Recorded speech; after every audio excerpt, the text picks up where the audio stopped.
Très heureux de vous retrouver sur Medi 1. Bienvenue dans l'invité de la rédaction. Frantz Fanon, le célèbre militant révolutionnaire, disait, et je cite, « Chaque génération doit, dans une relative opacité, affronter sa mission, la trahir, la remplir ou la trahir. » Nous parlerons de la jeunesse et de son engagement communautaire pour le développement de l'Afrique. Nous recevons sur notre plateau Fondagui Yacouba Soro. Très heureux de vous retrouver.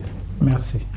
Vous êtes leader de jeunesse, coordonnateur de l'Organisation des jeunes libéraux de Côte d'Ivoire dans la région du Poro, par la même occasion président de la haute autorité pour la bonne gouvernance dans le département de Sinématiali. C'est bien cela. Vous avez beaucoup d'initiatives, beaucoup d'actions par rapport à la jeunesse. On le disait hors antenne, il y avait un phénomène en Côte d'Ivoire qui était une sorte de congé anticipé. Les élèves prenaient sur eux-mêmes la responsabilité de s'octroyer les congés ou de partir juste avant qu'on leur donne la permission. Alors c'était une difficulté pour le ministère. Vous avez pris des initiatives. Parlez-nous de cette initiative et de ses résultats.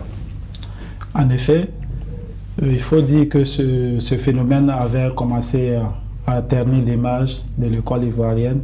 Quand on entend nos parents, quand on entend nos aînés qui ont fréquenté l'école ivoirienne dans le passé, vous êtes fiers de les écouter. Et à notre époque, on voit que c'est le contraire, alors que nous tous, on n'a pas tous la chance ou les moyens d'aller poursuivre nos études à l'étranger, en Europe, là où il y a la stabilité dans nos différents établissements. Donc, un groupe d'élèves ou d'étudiants se sont réunis pour penser comment aider l'État ivoirien ou l'administration ivoirienne à mettre cela hors de nos établissements. Donc, sans cela, on a mis en place le mouvement des élèves étudiants pour la promotion de la paix en Côte d'Ivoire, lequel mouvement nous a permis de contribuer auprès de l'administration ivoirienne à ralentir cela. Les faits sont palpables et peut-être dans certaines localités, on ne voyait pas.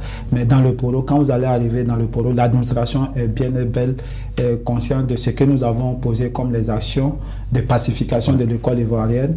Et aussi, pour même couronner ce travail, le ministère de l'Enseignement supérieur, lors de la journée nationale de non-violence en milieu scolaire et universitaire, a décerné un prix à ce mouvement, vu des actions que ce mouvement a posées dans la pacification de l'école ivoirienne. Très bien, parce que vous êtes déplacé d'école en école, rencontrant les organisations avec lesquelles vous avez discuté pour aboutir à ces résultats aujourd'hui. Quand on parle d'engagement communautaire des jeunes, quelle est la perception que vous avez de cela en termes d'importance, de défi?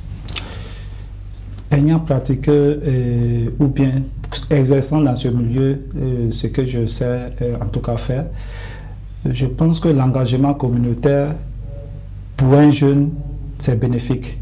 C'est bénéfique parce que vous, en tant que jeune, quand on regarde le pourcentage en termes de la population, c'est la jeunesse qui domine.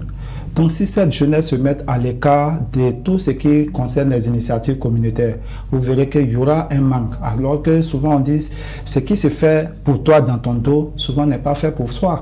Alors que si vous partez, vous vous mettez à contribuer en posant des actions, ça peut contribuer vraiment à améliorer la communauté dans laquelle vous vivez. Beaucoup de personnes se plaignent que de plus en plus on a des jeunes qu'on appelle génération pressée, on veut tout de suite. Et maintenant, sans fournir le maximum d'efforts, vous qui êtes sur le terrain, qui étiez à la fois sur les bancs, qui êtes en train d'étudier, qui avez vos activités professionnelles, vous trouvez du temps tout de même pour parler d'engagement communautaire. Est-ce qu'il y a beaucoup de jeunes qui vous suivent? Comment est-ce qu'ils vous voient?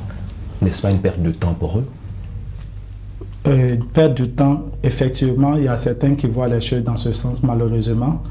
Et c'est ce que vous avez dit, génération pressée, excusez-moi pour l'expression ivoirienne, chap.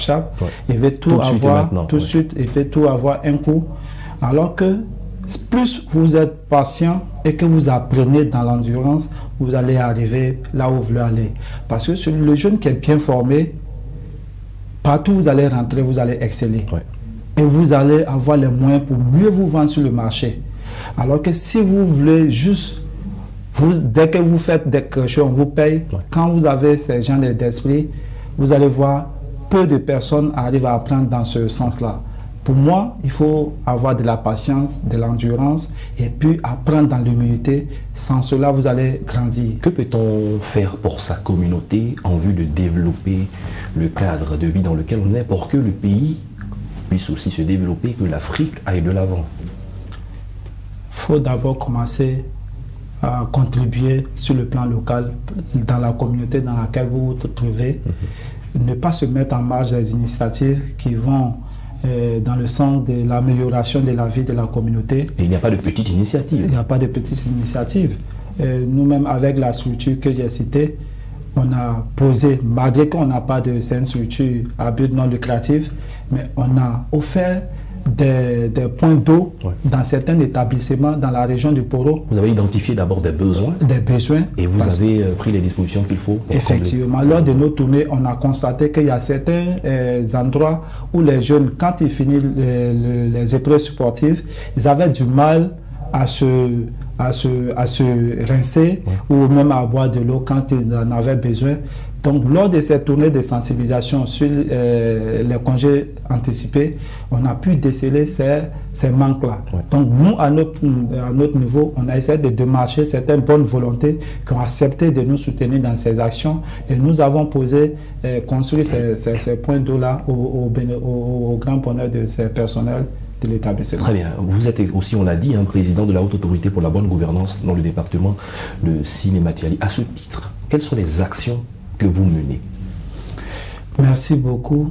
De passage, je salue le président de la Haute Autorité pour la bonne gouvernance de Côte d'Ivoire qui, à travers sa politique,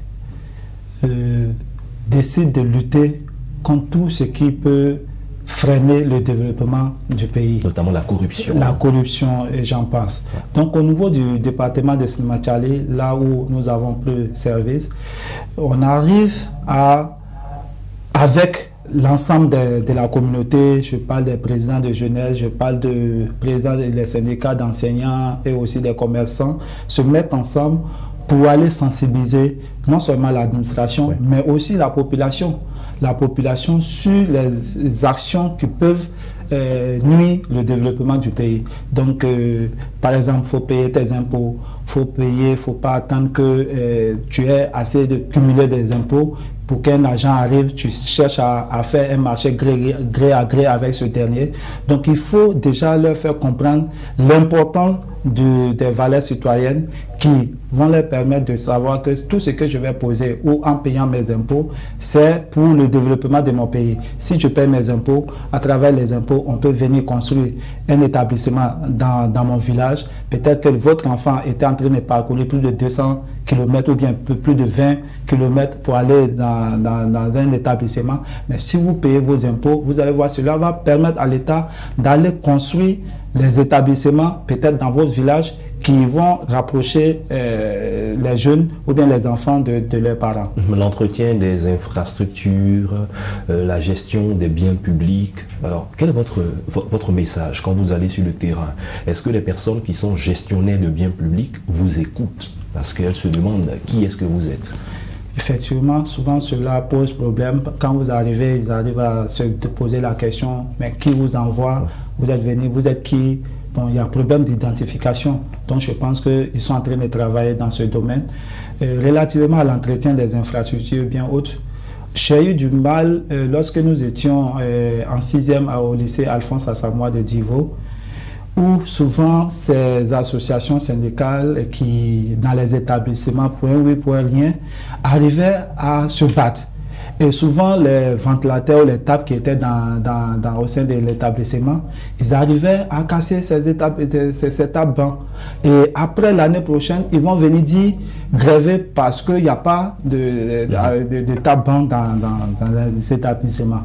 Donc, cela nous a beaucoup marqué ou affecté négativement. C'est pourquoi, quand nous avons eu l'opportunité de mettre cette structure en place ou d'occuper cette fonction, on a commencé à aller vers non seulement l'administration pour dire que quand vous sortez de votre service, prenez la peine d'éteindre les lumières, prenez la peine de bien garder les matériels que l'État a mis à votre disposition parce que pendant que vous avez ces matériels, il y a d'autres personnes qui n'ont pas encore. Donc l'État va chercher à satisfaire chaque administration Donc il faudrait que ce que l'État mette à votre disposition, vous prenez la peine de prendre soin de ça. Donc il y a certains qui arrivent à nous écouter, mais par contre il y a d'autres qui, pour problème d'identification, se demandent mais qui vous êtes. Le gaspillage de biens publics, c'est Voilà. le contribuable qui paie et qui paye finalement un lourd tribut. En effet. Fondagui et Yacouba Soro, nous sommes à la fin de cette émission. Bel entretien. Vous êtes leader de jeunesse, coordonnateur de l'organisation des jeunes libéraux de Côte d'Ivoire dans la région du Poro, président de la haute autorité de la bonne gouvernance dans le département de Siné-Matiali. On a parlé avec vous de l'engagement communautaire des jeunes et plusieurs exemples ont été cités. Merci d'être passé sur notre plateau. Je vous remercie. C'est la fin de cette émission. Merci à tous de l'avoir suivi. Bonne suite de nos programmes sur Média.